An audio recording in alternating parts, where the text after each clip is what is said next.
ഗുരുവായൂരിനെ കേരളത്തിന്റെ ക്ഷേത്ര നഗരിയാക്കണമെന്ന് ദേവസ്വം മന്ത്രി കെ രാധാകൃഷ്ണൻ. ഇതിനുള്ള 50% ഭൗതിക സാഹചര്യങ്ങൾ ഒരുക്കാനായിട്ടുണ്ടെന്നും മന്ത്രി പറഞ്ഞു.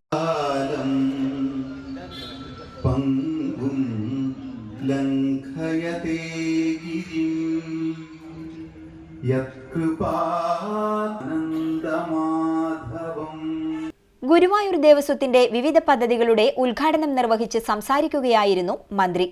തിരുത്തിക്കാട്ട് പറമ്പിൽ ദേവസ്വം ജീവനക്കാർക്കായി നിർമ്മിക്കുന്ന പാർപ്പിട സമുച്ചയത്തിന്റെ ശിലാസ്ഥാപനം, തെക്കേ നടയിലെ പൊതു ശൗചാലയ സമുച്ചയത്തിന്റെയും ഡോർമിറ്ററി സമുച്ചയത്തിന്റെയും സമർപ്പണം, നവീകരിച്ച മഞ്ജുലാൽ പടിഞ്ഞാറേ നട റോഡ് സമർപ്പണം, പുന്നത്തൂർ ആനക്കോട്ടയിലെ ഇന്റർലോക്ക് ടൈൽ റോഡ് സമർപ്പണം എന്നിവയാണ് മന്ത്രി നിർവഹിച്ചത്. Devaswom chairman doctor V K Vijayan അധ്യക്ഷത വഹിച്ചു. നഗരസഭാ ചെയർമാൻ എം കൃഷ്ണദാസ് മുഖ്യാതിഥിയായി. ദേവസ്വം ഭരണസമിതി അംഗങ്ങളായ C Manoj, Chengara Surendran, Manoj B Nair, V G Raveendran, ward councillor Shobha Harinarayanan, administrator K P Vinayan എന്നിവർ സംസാരിച്ചു.